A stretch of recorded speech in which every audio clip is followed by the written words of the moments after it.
I have to wrap it up. Looks like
You'll just be getting 145.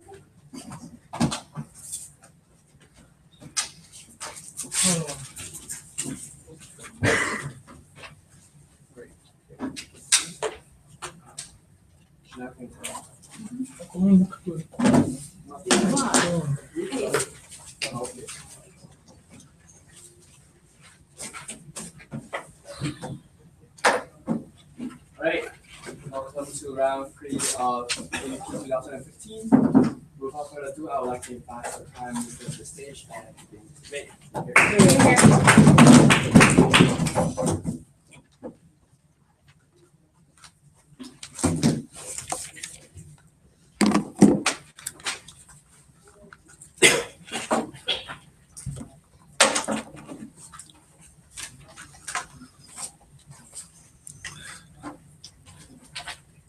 I never thought traveling to Myanmar twice in my lifetime will pay back in a debate in such a way. But here we are proposing something very close to my heart.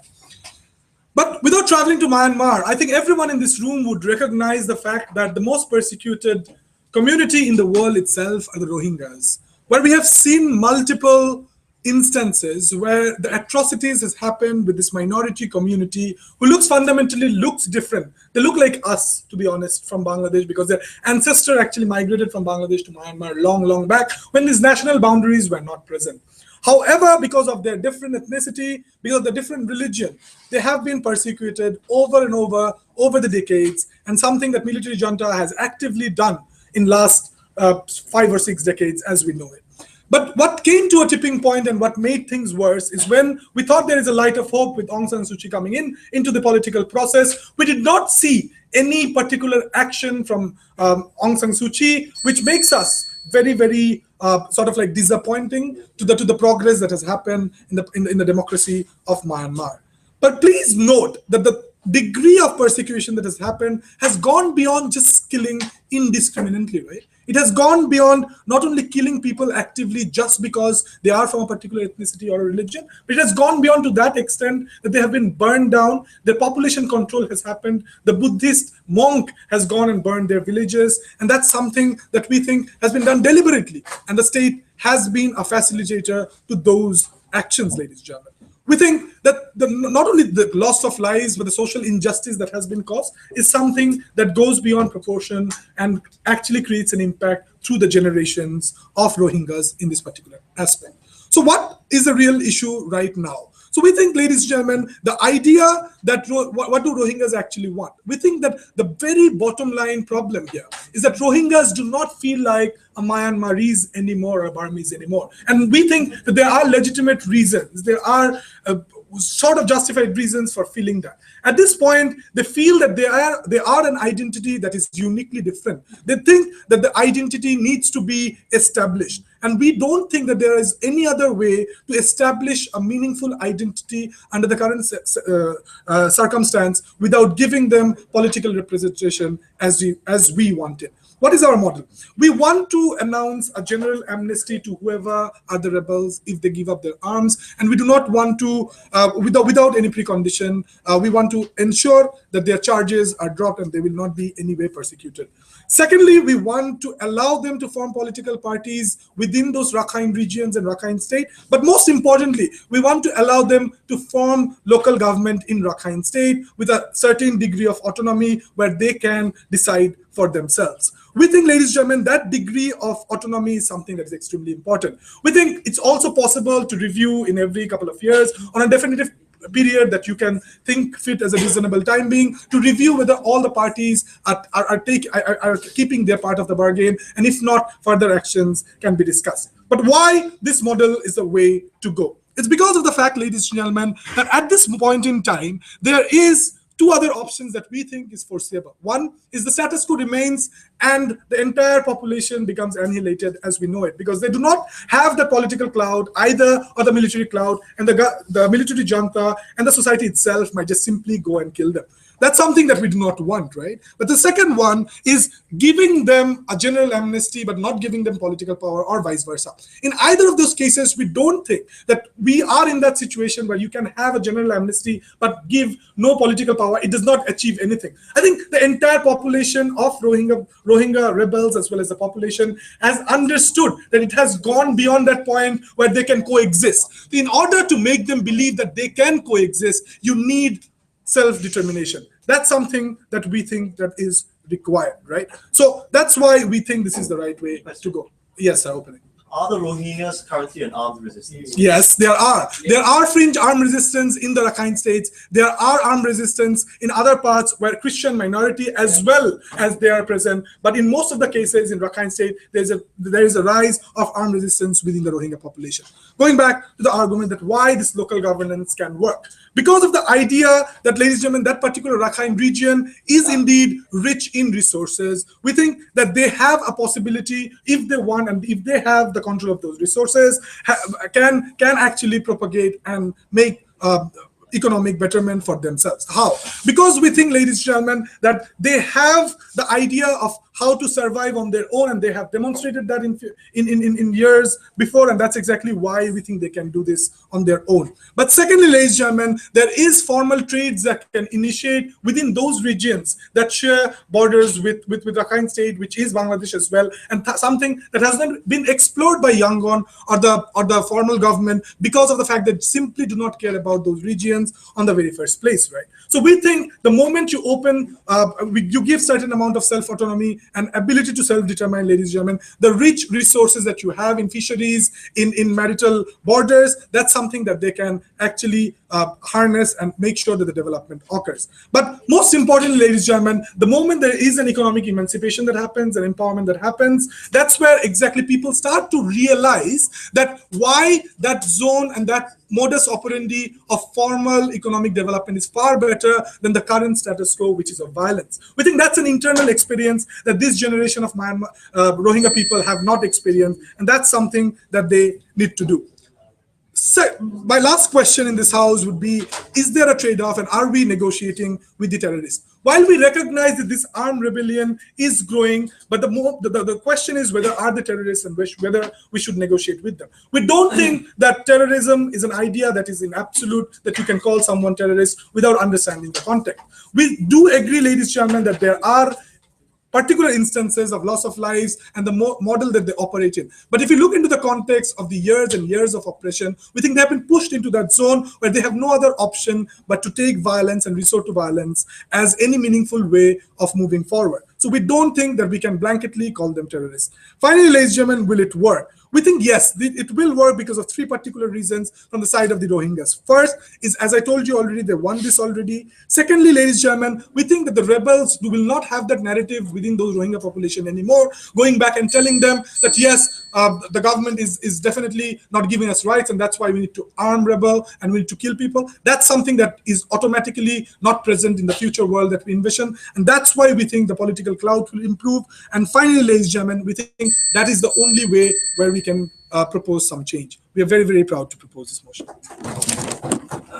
right, I'd like to thank the Prime Minister for his speech and call from the opposition.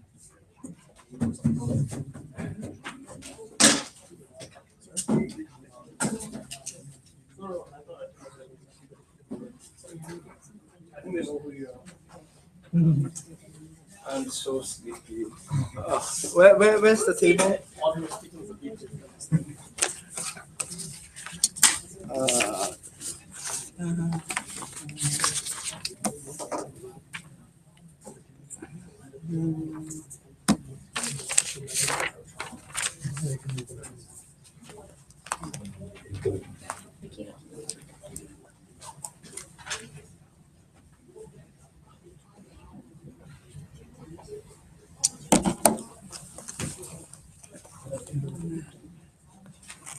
Okay.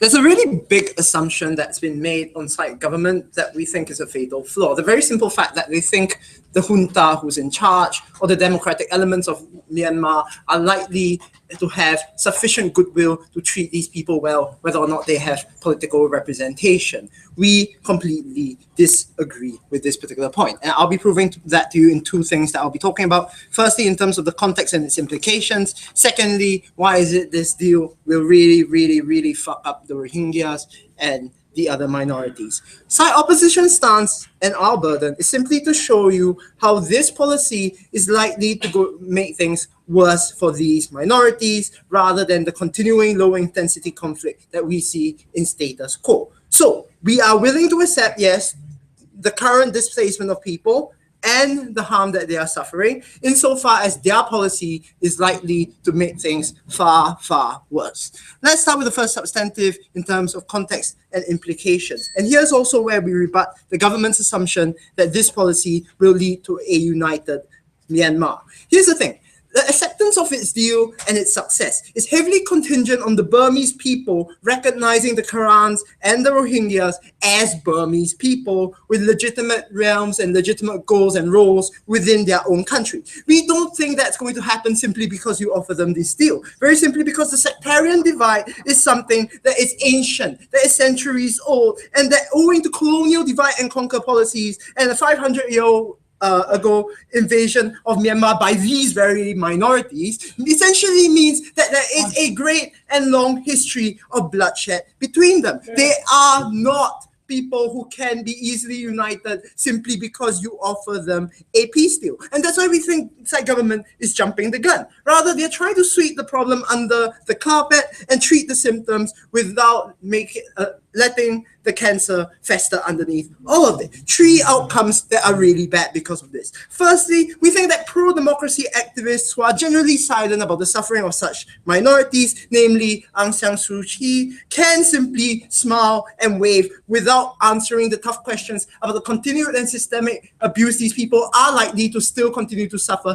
even if they have political representation. Proof on that in my second substantive. Secondly, that the greater part of racist and discriminatory and violent Buddhist Myanmar will continue to be. Or in fact, we would say that the violence on the ground is likely to escalate after this deal, once they think that the junta has given these rebels a free pass. The government isn't doing the job to kill these people, so let's do it ourselves. And that's when we think violence on the ground is likely to escalate. The third reason why this is bad is simply because it puts the blame squarely on the rebels themselves. It's not the Burmese junta or the Buddhist extremists taking responsibility for doing wrong for these people and therefore giving them reparations. They are going, oh wait, let's reset everything back to zero instead of actually offering reparations or real rights. So narratively, it's basically saying, Big Brother is forgiving your naughtiness for free of charge to boot. Please come and be a big, happy family. However, this does not redress the systemic abuses that these people, once again, have endured under all these things. So as a whole, we can see that because of this very simple fact that the people aren't going to accept it on the ground, that likelihood is abuses will continue to occur simply under a cover, means that their policy is likely to be very, very useless. Before I move on, yes? Are you okay if Rakhine states secede from Myanmar? Okay, here's the thing. I think secession may be one of the many different possibilities and outs of this, but that's another debate for us. What we think is simply that you're making things worse. Okay, moving on. So why is it, in my second substantive, why is it that they won't accept it? Or even if they do accept it and it fails, you hurt everyone. And even if it succeeds amazingly, how removing the Rohingyas' ability to take up arms is going to hurt them forever and ever more. And this is where we also rebut why they talk about political representation being somehow a guarantee that they're going to be able to gain benefits out of this. Let's talk about the representation point first. We think representation is useless for many reasons. Firstly, that the junta has controlling Buddhist interests at large, meaning they have to keep pandering to a Buddhist electorate. There's no way you can escape that particular point. What the Buddhists want is what the government is likely going to do. The second point that is very simple. Even if you have these people managing their own autonomous state, the corrupt and lawlessness of Myanmar essentially means that Chinese companies, Burmese companies, their generals and whatnot can run rampant all over the place, force people off their land all over again. We don't think that political representation does anything to change it, especially when military control is still in the junta's hands. And there is no way you can argue with the number of guns that the junta can decide to point at you, or the mercenaries, for that matter, that they have been hiring. At the end of the day, the coalition government isn't going to listen to these one or two little voices yammering away from the corner of Myanmar. Not when there are resources at stake, and the resources that OG was happy to point out. Because very simply put, these regions are the places in which gemstones and redwoods are mined. There is no way in hell the junta is going to let go of the lifeblood of their entire regime. The very simple fact is that their regime survives on money that they get from these particular places, and there's no way they'll ever let them go. Meaning any sort of political representation is going to be tokenistic in nature, isn't going to grant them the rights. The second point then, in terms of the peace deal. Now, you understand that peace deals essentially are prisoners' dilemmas. It's a question of who's going to shoot first.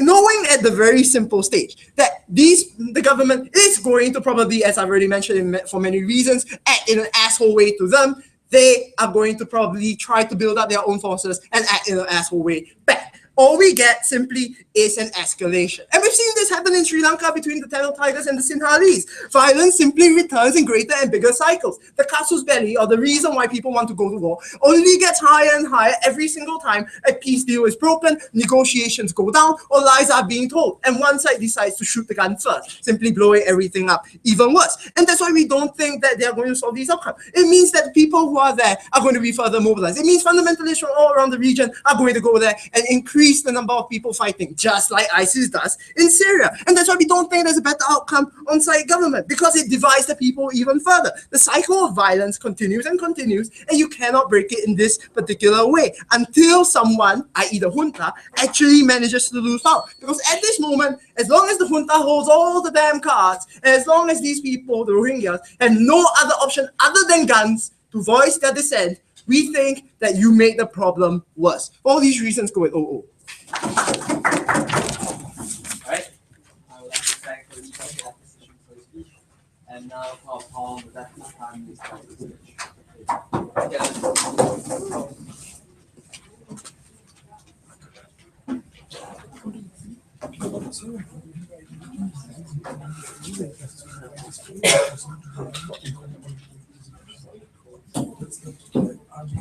Yeah.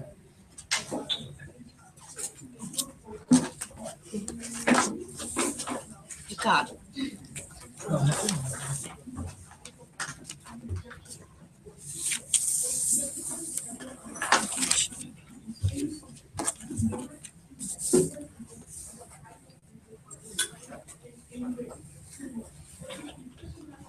stop us.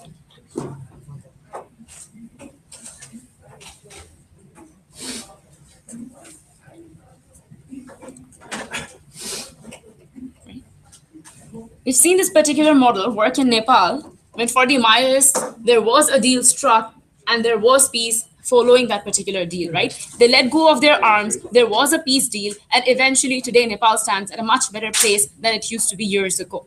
We recognize that junta has been oppressing the Burmese Rohingyas for a long time. And we also recognize that they have very little interest to let go of that particular land, which is why we believe that we should use it as a bargaining chip and try to at least negotiate peace in that region, as opposed to continuing with the annihilation like the opposition tries to portray is the only way forward from here. What did we get from their speech today?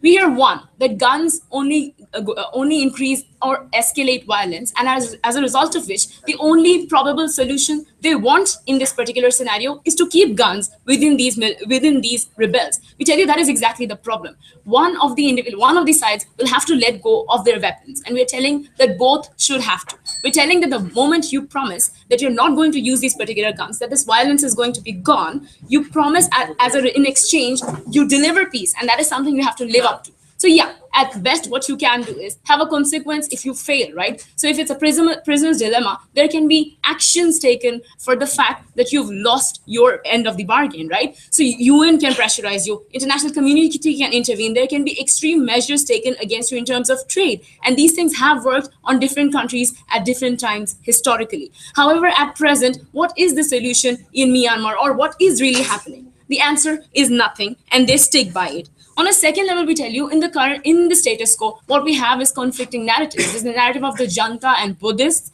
and then there's the narrative of Rohingyas. We need to have some political traction on that, on the narrative of these Rohingyas, in order to ensure that the rebel groups, the armed rebel groups, do not get to subscribe more traction, or as a result of which they have to come to a bargaining table. In order to do that, we need to promise them certain levels of amnesty, which is exactly what we're doing in this particular debate. And on the very last level, we're going to tell you that this particular scenario, without the intervention or without this particular exchange, is only going to lead to a situation where you will be bound as an international community to go into intervention in these areas, like you've been bound to go into areas where you had reasons like countries like Syria, where you had to go in because there was no other way, because the government was annihilating you in so many different ways, that the only thing you could have done as an international community, as human rights organizations, as humans and individuals in neighboring countries, was to go in and start bombing, which is also only more collateral damage, right? So these are things that we cannot do in terms of Myanmar. What we can do realistically, however, is to cut down trade if they do not agree to go into these deals. So there are incentives that can be given to these particular government and to these Rohingyas to go for these exchanges. Having a negative ideology and simply dismissing that it is a possibility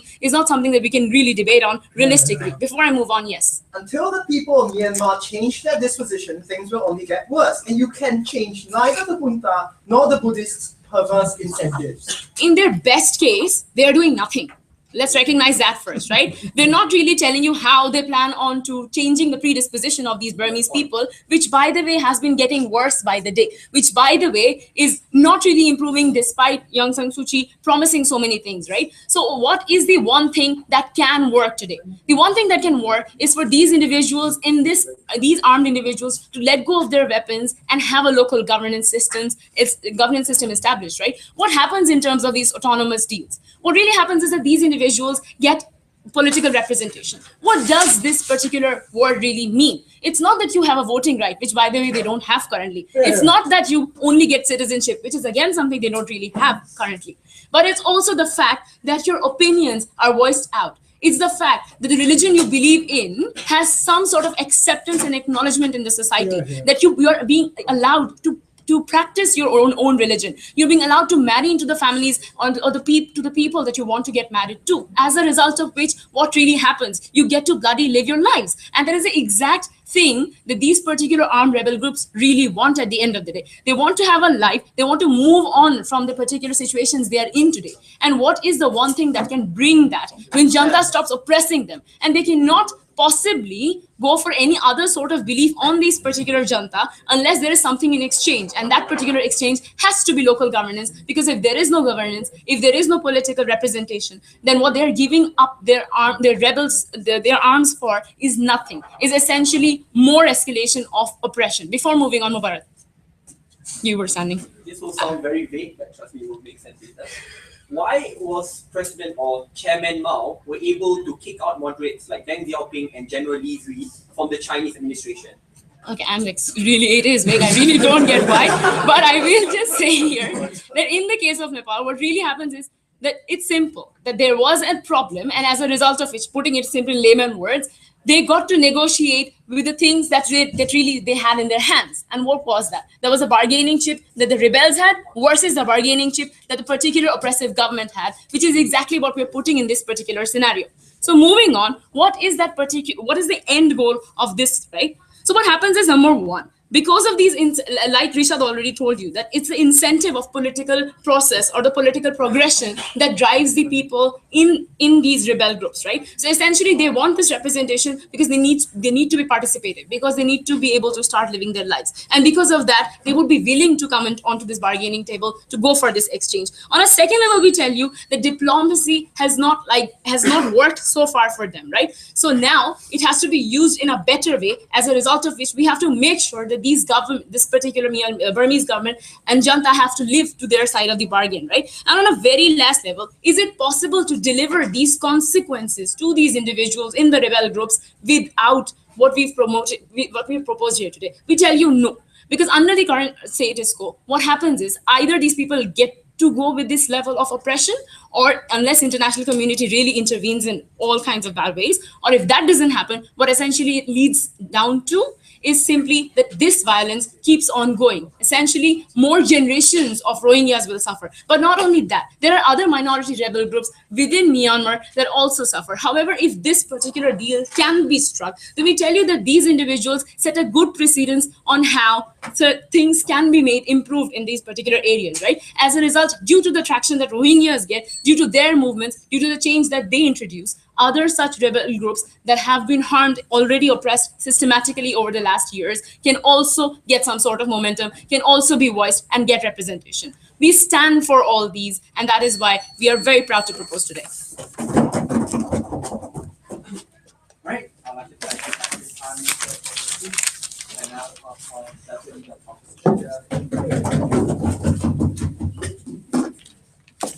Oh, not just stand here. It's so weird.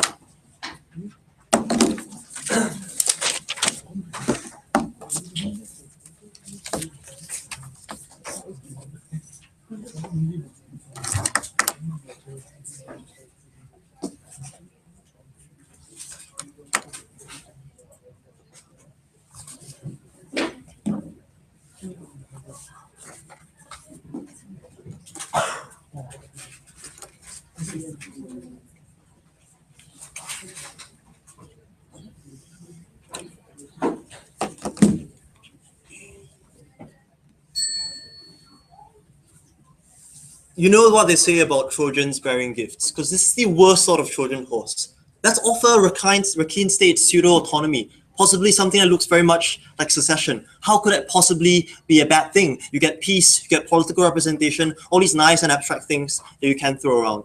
No, the point is that it's a loaded exchange, and even if the Myanmar government has, via fiat, carry out all this action of granting them a peace deal, carries out this action of granting you some kind of autonomy or political representation over the place in which Rohingyas live in, that's a loaded exchange that is still a bad one. In opening opposition, we need to do three things. One, to demonstrate that you literally get no benefits on any of those counts other than the nominal ones, like you have 2 seats in parliament and your religion is officially recognized. Two, we're going to show that this locks you into this decision. Recognize that this peace deal is permanent. Once you sign it, you can't back out of it. You can't say we want armed struggle again without having everyone in the world think that you're just a charlatan and you're not to be trusted ever again. Lastly, that explain why that makes you worse off and why that makes Burma worse off. So firstly, some rebuttal, just randomly. When they talk about Nepal and why this solved the problem, I think they mistake that in Nepal, the problem is political. You have some people who believe in a Maoist creed and some people who believe in some other system of political administration. That's much easier to solve than a deep-seated identity crisis of what it means to be Burmese. They do nothing to solve that, which is why the problems will continue to persist. And Kai tells you a lot of that. We think this exchange is massively likely to be loaded. Why is that? So they say we get political representation. We get the nominal recognition of rights. We say that's meaningless because political representation doesn't affect the corridors of power in parliament. So the thing they can point to is you get your homeland of recurring state, right? Which is probably what Rashad is standing up to PY and me about. You get your homeland where you get to decide what you want, you get some rights and some resources, and you stop being killed by the agents of the state. Here's something that's crucial. The players in this game, the people who signed the deal, are the Burmese junta and the rebel groups who claim to represent Rakhine State. The Burmese junta is massively unlikely to police militia attacks, which are the problem anyway on Rohingyas, on Karens, or any other ethnic minority that the Burmese people deeply do not consider to be Burmese. So, if the government says, we nominally recognize these people, what difference is it going to make to the average Burmese person who feels that these people ought not to deserve any sort of rights or any sort of citizenship? In fact, we think that vigilantism is likely to get worse because now it looks like the government's giving in to terrorist groups, giving in to groups who wield arms without even asking them to cede those arms. And so if that vigilantism gets worse, and if we think the Burmese government has no incentive to really stop it because it can claim, well, these things are just happening far away from us. We just can't do anything about it. Then how exactly does life get better for Rohingyas? But more importantly, Kai tells you some important stuff about the economic value of Rakhine State to the Burmese junta, which means that any sort of autonomous arrangement, is likely to be one laden with structures of control. The structures of capitalist or state capitalist control flowing from, I can't pronounce for the life of me Myanmar's actual administrative capital, but flowing from the general junta are likely to be crippling upon Rakhine State. Because why the hell would they accept some kind of deal that leaves an already broke, already sanctioned hit junta unable to access the gemstones and redwoods of Rakhine State? They just aren't, which means that no thank you, the terms of this deal are loaded against the Rohingyas and are being forced to accept it not just now, but in perpetuity. Recognize that being able to administer your own state means very little if the general federal decision about how to allocate resources is one that is stacked against you and you have no meaningful way to talk in parliament. Yes. As a free man from a free society, the recognition of your religion is just a marginal benefit. But for a Rohingya suffocating for ages for their identity, it means the world to them. Sure, it might mean the world to them, but I guarantee you it will stop meaning the world to them when you recognize that the next day your people continue to be attacked by militias, and worse still, when you recognize your rebel leaders have literally signed away the right for you to resist this deal and resist the terms of this deal into perpetuity. Because what does the junta get to say now that this permanent, nominally permanent peace deal is signed? It gets to say your legitimacy of your armed struggle does not exist. That's what Kai told you, and they wanted to ignore when they say that this is not a recognition of by the Burmese government in any way of any past wrongs. It is saying that we are willing to cede this to you as a benevolent emperor. That delegitimizes any sort of struggle now, in the past, and forever. But worse still, you can't now renege on your promises, because when you renege on your promises, not only do the Burmese people see you even more as someone who is untrustable, who is out to get the nation of Myanmar, the rest of the world thinks so too, because the structure in which random white development consensus people think is like, there's a peace deal, you've signed this deal, deals are really important, you just can't break this deal anymore. So which means that the armed struggle is not only devalued in the eyes of your own people and the people who matter, it's also devalued in the eyes of the international community, which means you'll never be able to challenge the control that Yangon and now PDR have over you in terms of the resource allocation. That's really what's getting at the recognition of the Rohingyas. People can practice their religion individually regardless of whether some administrators say that it's a religion or not a religion. I think that recognition is far less valuable than the actual harm that gets into place here. Because recognize what they do is they lock these structures in. You've signed a deal and you can't cede it. Because more than that, more than the fact that the Burmese people are like you turn against you, and the international communities are like you turn against you, the junta is going to see this as is going to be able to spin this in the international media as something which represents that the rebels don't care or don't stand for the promise of democracy, and so on and so forth. Next, I want to talk about political implications and why this locks out the possibility of some kind of truly inclusive Burmese politics. I think this is what Sadiq is hitting at when he says, how does this help Mao get rid of the people who we actually like? How does this help the junta get rid of people who might potentially be useful or potentially lead to some kind of truly inclusive Burmese democracy, which includes everyone in parliamentary representation, which moves away from basis of ethnic parties representing an ethnic Burmese identities like the Karens or the Rohingyas versus the Buddhists? The point here is, firstly, this looks like the generals have won, right? It makes them look better in the international community. They're able to sweep this under the carpet, say, we've given these people some nominal rights. We don't have to care about it anymore. That strengthens their position and strengthens their positions as reformers relative to people who actually want reform, be it Aung San Suu Kyi or people who are even more radical, who can actually buy into some kind of inclusive Burmese identity that's about being Burmese as a nationality, as opposed to what your color of your skin is. But more importantly, this as a long-run solution locks us in the frame of political temporary ceasefires, yeah? Because the way the solution is signed is you lay down your arms, we stop fighting, and this is your home for the rest of eternity. That doesn't at all actually interrogate the deep-seated identity politics that rives the Burmese identity. It doesn't at all lead us to think about what that sort of politics might look like. It strengthens the position of the junta. It strengthens the people who believe that to be Burmese is to be Buddhist. It sweeps all of that under the carpet forever.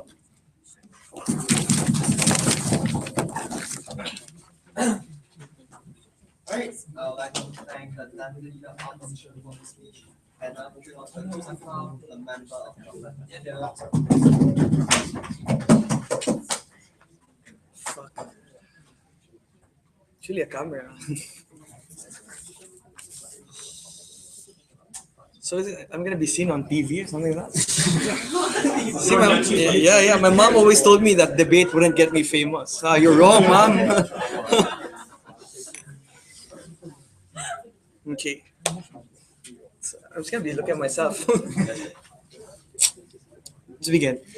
This debate isn't about the Rohingyas. Rebel groups in Myanmar also deal with different minorities in Myanmar.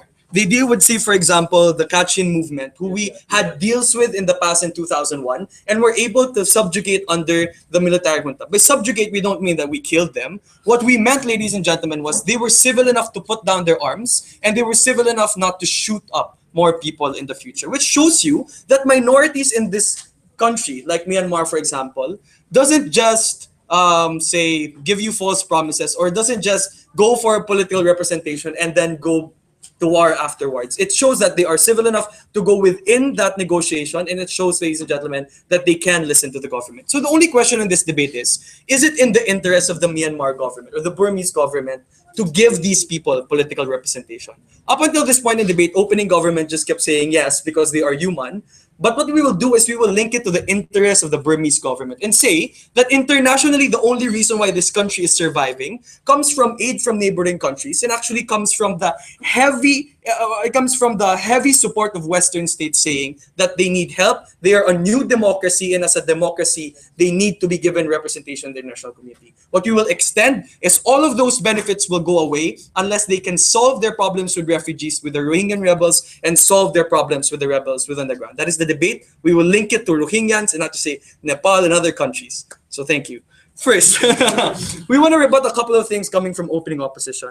Opening opposition said that war is the only choice. So the only choice that they can have is that we have force against the rebels like the Rohingyans, for example, and that we have force against all of the other minorities like the Kachin minorities, the Shen, and the Shen movement and the Karen. Notice these are three minorities in three different places. Why is this very wrong, or why is this going to create a lot more damage? We're going to say that the nature of how minorities actually fight in warfare is that they usually have guerrilla warfare. They only stay within their own places because it's the only familiar place they have, and that's probably the only war territory that they can go to. This means that any force against all of these minorities will not just kill rebel forces who they think are liable to be killed, but will also kill all of the other minorities, will kill all of the other sites that minorities have, and will even shoot down mosques, because that's basically the places where they are. So what they're doing on their side isn't just saying that we're holding people liable. Basically what they're doing is they're erasing a whole race of people. They're actually erasing a whole minority and bombing a whole minority. What's even worse is that most of the guns of the military junta are not targeted. These aren't the United States. They know where they're going to shoot at. These are just random grenades and random bazookas which they will shoot at the rebel group. For what, ladies and gentlemen? For avoiding racism within their own country. For saying that they need to be citizens. Sit down. And this is the second rebuttal. They ask, what will giving them citizenship rights do? What will giving them rights not to be killed do? The simple response is they won't die, right? And if they say that, oh my God, the general is so nice that he gave you rights, we agree. He is so nice, he gave you rights. If the international community says that this general is a good guy for giving you rights, even if in turn he didn't really like you, the point is he gave you enough rights so that it makes it significantly harder to just shoot you down. We think that is the primary. It might be marginal, but if a military man goes in the warfield and says, I cannot shoot you, I might go to jail by my own commander, we think that is a value we are still willing to fight for, instead of not giving them any rights where they can be shot and people can just forget about it. Sit down. Then they ask, why is it then? But they said, in political spheres, they will still be the minority and they might still be oppressed. We concede. We never said that then when they give them political representation, everything will be perfect and united and all of the Rohingyans or the Kachin will automatically have what they want. What we said was, this is a more livable form of conflict than it is to go to war every day. Why is that so? Because in terms of politics, ladies and gentlemen, it's much easier to maneuver if what you're going against is a legislation. There is formal contexts that you need to abide by when you are in parliament, so that if you are getting oppressed, it's easy to identify that oppression. For example, if people are voting down the legislation of the Rohingyans, it's much easier to correct that, and it's much easier to tell people that they are being oppressed on that basis. Compare that to what they want. What they want is that the minorities will just go to war, get shot, don't have rights, don't have media attention, and will probably just be thrown away. We think that if we're talking about what form of conflict we would live with, we would rather live with a conflict where you at least have basic citizenship rights, where you at least have representation, and where you can at least legitimately point out to the media what it is that is part of your identity that is being harassed. We think that their solution is no solution at all. If they ask us how we will get more citizens to like the Rohingyans, it's probably not when you can just shoot them. It's probably not when you can say that minorities are not necessary human beings enough to give them a seat in power. We are literally, ladies and gentlemen, punishing them just because they didn't want to be oppressed. Yes, sir. As you said, with rules of engagement, you can control junta troops. But what you can't control are lynch mobs, hanging, raping, and burning your entire village. We agree. If these are extremist terrorist individuals who really have no conscience whatsoever, these are people that we cannot control regardless of what policy they have. What we are saying is, if we're talking about the majority military junta, which is still under government control, some of these individuals will probably at least think that these people have rights, we probably can't shoot them, and there's some form of control that we can have if there's political representation. In the end, what happens is, in the meantime, these minorities will have an ability to negotiate for their rights, as compared where we can just shoot them and we always see them as our enemy. In this case, they are at least part of some Myanmar identity. So first, why is it in the interest of the Myanmar government to try and suppress or try to make peace with all of these minorities? The premise is simple. Myanmar is actually surviving under two very simple things when it transitioned from the military. First, it's surviving from aid within all of the neighboring countries that it has in Southeast Asia. But secondly, it's also surviving because of the trade of how Western individuals or Western citizens wanted to give a lot of it, because it was very visceral when we saw the refugee crisis. Firstly, how is it hurting it in Southeast Asia? Most of the neighboring countries, instead of giving them money so that they can probably feed themselves or they can create infrastructure, now is spending a lot of money because of the refugees. So they're spending and funneling funds into refugees instead of giving humanitarian aid. The Philippines, for example, my country, I'm proud that we accepted a lot of Rohingyans, but in exchange, we would no longer be able to send a lot of the food regiments that we needed to give to Myanmar. What does this mean? It is in the interest of Myanmar, in terms of neighboring countries, not to burden them with the same conflict which they could have already avoided. But secondly, in terms of Western states, we already see a lot of trends where if people are desensitized, citizens themselves are desensitized with violence, they no longer support intervention in any of these states. For example, in Iran, when a lot of individuals die, people are desensitized, we no longer try to intervene. What is the conclusion to this argument? It's very simple. The only reason why Myanmar is surviving the transition towards democracy is because people care enough to help them. If they keep killing minorities who are not liable for being oppressed, we think that they will no longer be able to survive this transition. Thank you. Right. I'd like to thank the member of customers for their speech, and now call on the member of the opposition.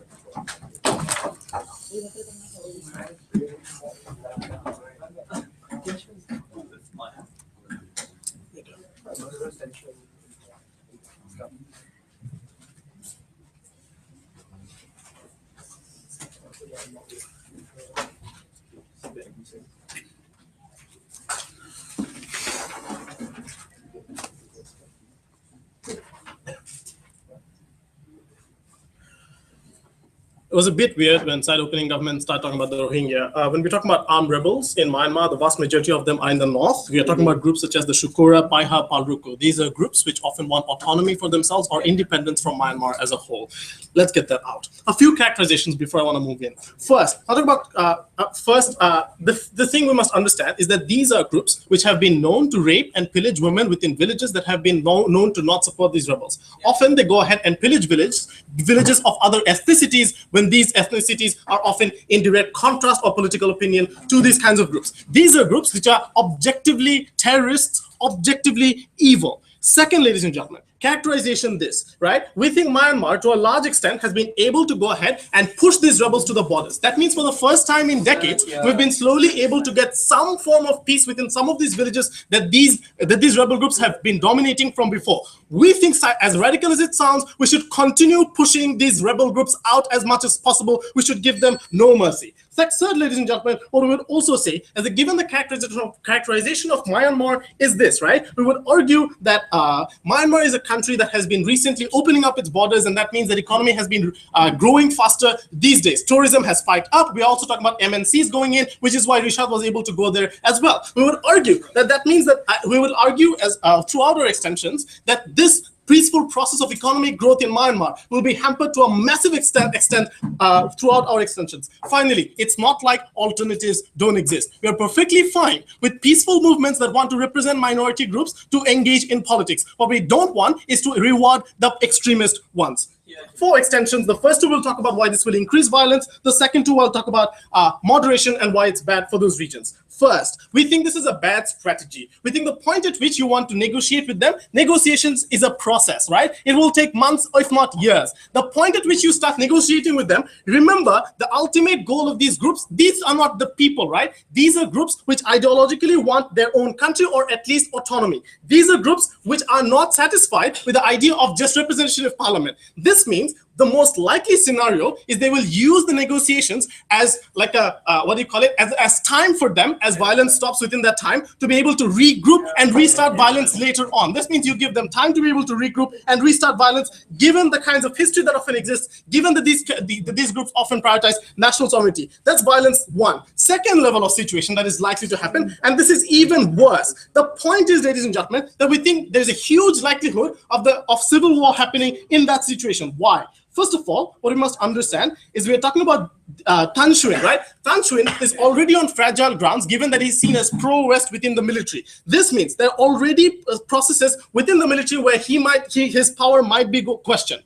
The point at which there are generals out there who have spent their entire lives protecting what they think is the sovereignty of Myanmar against complete arch enemies of themselves. These are generals who are likely to go ahead and stamp on this situation, ladies and gentlemen, to create conflict against Tan Shuen generals and the government. Secondly, these are not just generals, but also armed soldiers who are often lived their lives within those regions, who have been fighting against these kinds of rebel movements all their lives, will never ever agree to these groups ever getting any shot at power. These are groups who are more likely to create mutiny within Myanmar, ladies and gentlemen, because they can never conceive their nation as one that agrees with those of that. We would argue that is similar to what the Hazaras threatened in Afghanistan when negotiations with Taliban was about to start, when Abdullah promised that if you did that, he would get out of the government and start a war with them because he would never see Taliban in a government of Afghanistan. That's the difference here, ladies and gentlemen. We think you risk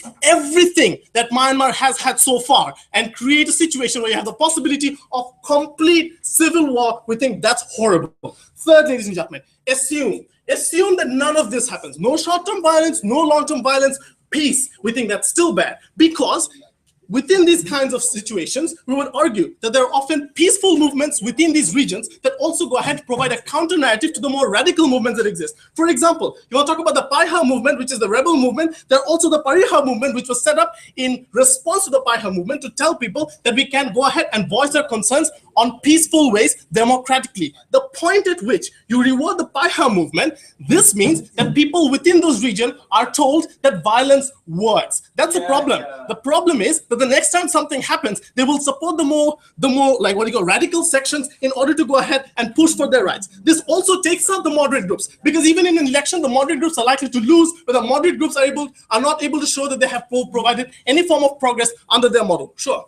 So, I mean, you say that they are terrorists who cannot be negotiated with. In our argument, we told you the concept of terrorists exists on the paradigm how the junta has defined them to be terrorists.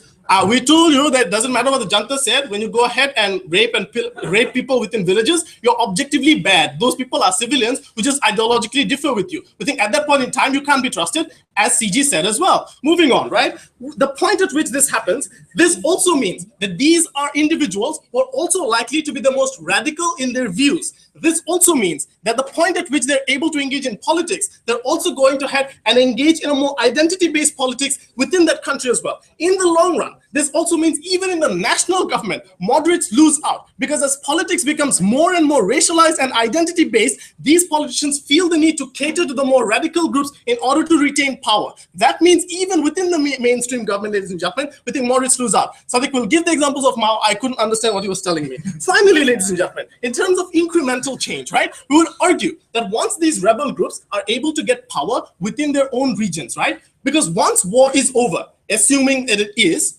once war is over, there's always inertia to restarting the war. That's why when sides start not accepting some of the agreements that you agreed on, there's always an inertia for the government to restart the war, right? What does this mean? That once these groups are in power within their localities, they're likely to do subtle things initially. Some of these groups are Islamic extremists. They're likely to have hijab, for example, for girls in schools. And slowly this becomes a problem, right? For example, slow indoctrination happens, slight changes in school syllabuses. And that is how incrementally they change the systems as they get into power within their localities. We think in the long run, they're slowly, incrementally able to go ahead, indoctrinate people and have more oppressive laws within those nations. And given the inertia to restarting war, once war has been over, because no one wants to restart a war because that looks bad. That means, oh, my peace negotiation wasn't good. People will criticize me. Those are the opportunities that these groups often use to have long-term oppression within those regions. For all those reasons, we are taking this debate.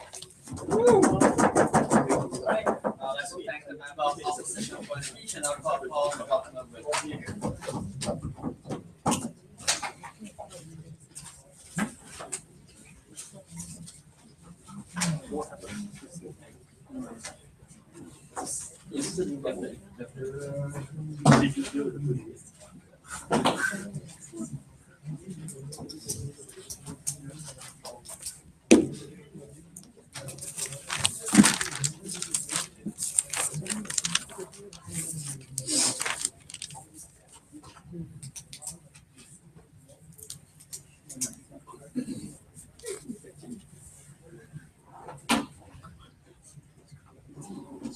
On either side, we may not be able to fully guarantee that rebel groups will reduce their aggression, that Burmese people will change their perception. There is no perfect system, and there will always be some level of conflict.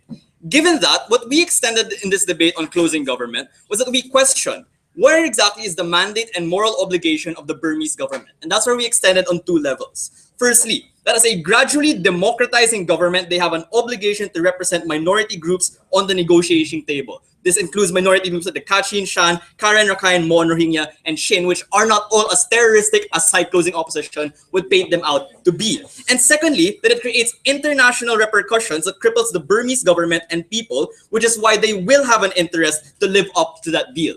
These are the arguments and extensions that closing opposition didn't even bother to address in this debate. I have two issues to address this debate. Firstly, can we really trust the government and the rebel groups to carry out the deal? This is where they directly clash with closing opposition. And secondly, how do we best protect these minority groups? So firstly, can we trust the government and the rebel groups? Firstly, they told us in closing opposition that these rebel groups are objectively terrorists. 3 levels of response. Firstly, there is no such thing as objectively terrorists. You can't homogenize firstly all of these groups. What we would say is that a lot of these groups, in fact, all of these minority groups are considered terrorists precisely because they've always been oppressed in the past by the Burmese majority. The Burmese majority of the junta military, which continues to oppress them and attack them, which is why they became minorities in the first place, which led them to become violent in the first place. The best way to go against that cycle of violence is by making sure that these people are no longer being oppressed, which is what was always going to happen on side opposition. When you continue to say, we should be aggressive to them, we should continue attacking them.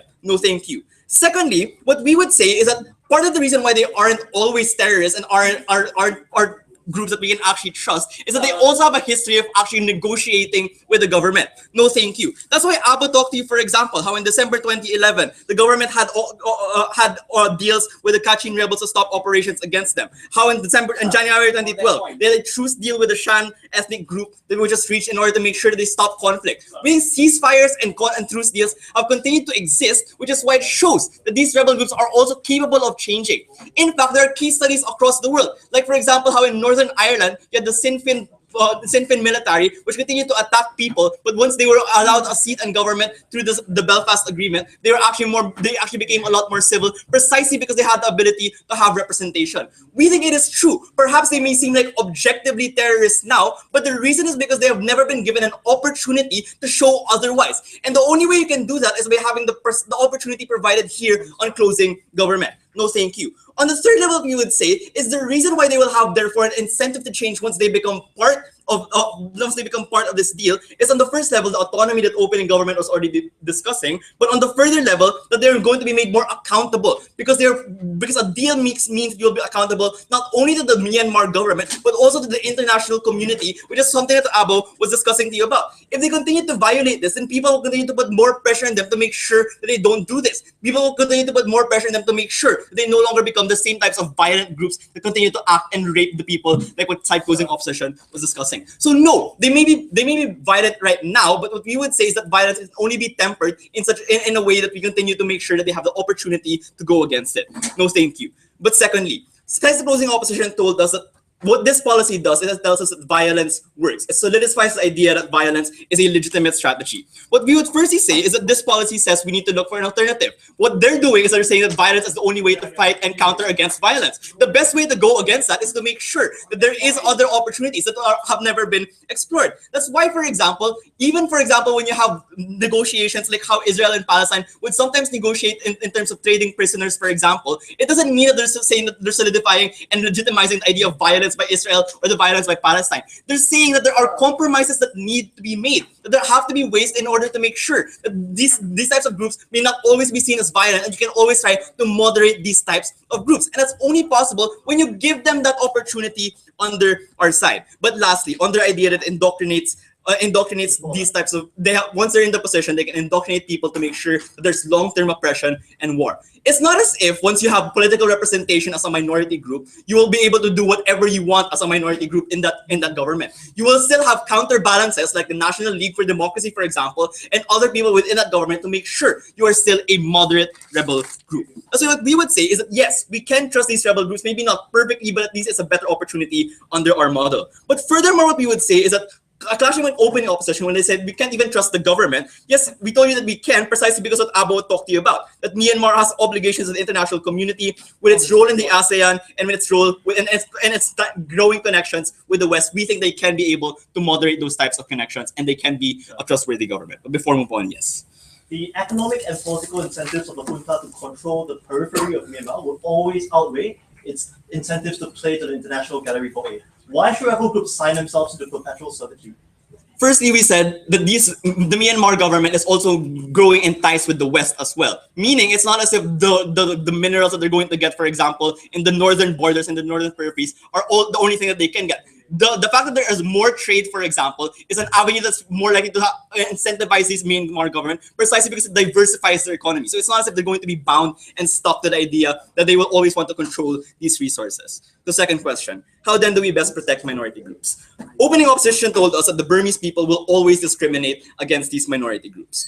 two levels of response. Firstly, it's terrible to homogenize these groups. There's a National League for Democracy, which won already majority seats, which shows that people are capable of changing their perceptions. There are Buddhist sectors that condemn the violence. It's not as if all Buddhists want to have violence against these types of minorities. There are ceasefires with the Kachin rebels and the Shan rebels, which gain support from the people. Why exactly did it gain support from the people is because Buddhists themselves also don't want violence in the first place, because it's also a threat to them. Therefore, if you allow them to have a seat in parliament, it also incentivizes these Buddhist people to make sure that violence will also not occur in the future. But even if majority of Buddhists continue to oppose these rebel groups, what we told you coming from our extension is that the reason why it is likely for them to change is because they will is that people will more likely understand that once there's a consistent political representation, once there's a consistent exposure of these minority groups, that people will likely see that it's no longer a religious conflict, but a conflict, but a tension that was drawn out in history. No longer because they are just a minority group or just a religious group, but a group that was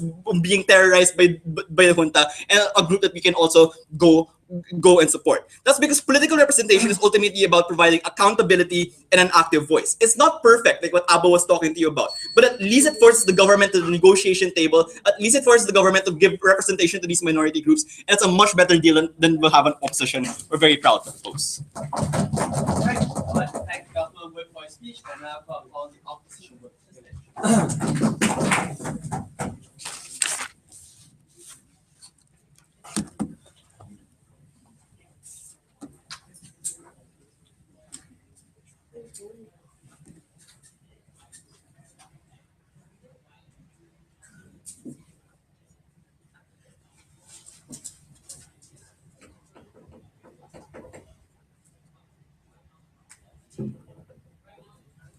Myanmar today, despite being an imperfect democracy, still has a functioning democracy.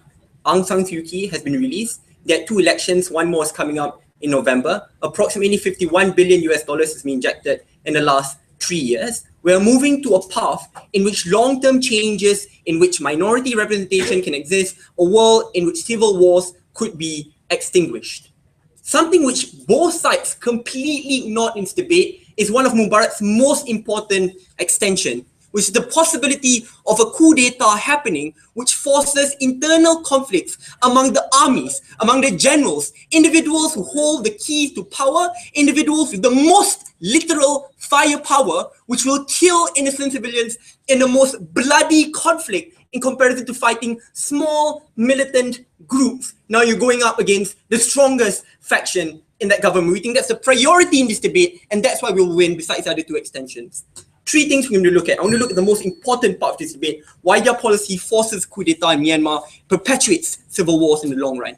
What is happening in Myanmar? We're the only ones who analyze what happened here. Former General, current President Tan Chwin just recently fought off a power struggle in which the Deputy Chief Marshal tried to take over his position because he argued that General Tan Chwin is seen to be remarkably soft against the West. What will happen when not only now are you soft against the West, which is providing billions of dollars for your citizens, but now you're also decentralizing power and no longer keeping your identity as a strong man, which is important in third world democracies, ladies and gentlemen. Especially if you were to take OG's case, where you're decentralizing powers to the Rohingya as well. Even Aung San Suu Kyi, the moderate figure, is so freaking scared to champion the Rohingyas. What the hell, the generals, like you started, oh cool, I'm gonna like shake hands with you, everything's gonna be peace. Like the deputy chief marshal will frequently like throw you over, and that will become far worse. But more importantly, it's not about the Rohingyas. It's also about the characterization Mubarak talk about. Often these rebels, even though we see not all of them are murderers, but a portion of them are murderers, individuals who kill and rape our family members, are individuals in which we will be in the same bed with. These are individuals who the generals have built their identity against, and these are individuals who these people want to share their ties with. Why is this extension the most important extension in this debate? 3 key reasons. Firstly, currently we are in a unique position of stability, ladies and gentlemen. Democratization is happening, peace, trade, jobs are all there. The best way for long-term change to happen is when individuals are no longer dependent on government handouts. It's most important when foreign corporations come in, give jobs, provide education, and individuals can stand on their own foot. That's when they are more likely to care about the needs of the minorities. When individuals are so desperate, when civil war is rife, it becomes impossible for me to represent the needs of the rest. No. Second reason why this extension is most important, because there's a massive long-lasting impact of their policy. This civil war means, under status quo, the government of Myanmar is approximately 47% of job providers in Myanmar, despite the fact of the gradual FDI coming in. This means that jobs, welfare, all those kinds of things will go out the window. Individuals will die, will be pushed to the corner of poverty, in which they are forced to align themselves with radical groups who can provide money, who can provide jobs and security. We think that's far worse. But finally, ladies and gentlemen, a power struggle within the military is the worst power struggle, because that's where all the weapons, the tanks, and the air force are located at. We think our power struggle is significantly far worse in comparison to any alternative which may exist in this debate. Unfortunately, both teams did not engage with it at all. The reason why I brought up China's debate is because, the reason why Chairman Mao got into power, because Chairman Mao was able to kick out Deng Xiaoping and also General Liu, who pushed for the decentralization of power in 1960 China, ladies and gentlemen, which led to the agricultural revolution, in which 1.5 million people were wiped out the face of this earth. We think that's critical. Yes. The trend is that we didn't shoot down the Kachin rebels or have a civil war after we had an arms deal with the Shan ethnic group. I'm going to deal with that. It's not really true. But secondly, Aung San Suu Kyi. I'm going to deal with that. Okay. Yeah. Thank you very much for that point. Oh, just two POIs. Firstly, that POI did not engage at all with the power struggle in the military. That talks about the other one, which I'm going to look at now. Secondly, how do we address violence in this debate? Two things here. One, Mubarak gave you the characterization that we are a unique critical juncture in which the Myanmar government is winning the battle against these armed groups, especially because the sale of Chinese arms, i.e. the Sukhoi 27, which has been sold to the Myanmarese government, and also, ladies and gentlemen, because now we can we simply strategize a lot better. I want to nuance this. I do acknowledge that not all of these individuals are terrorists. The debate then becomes, how do we empower peaceful democratic movements?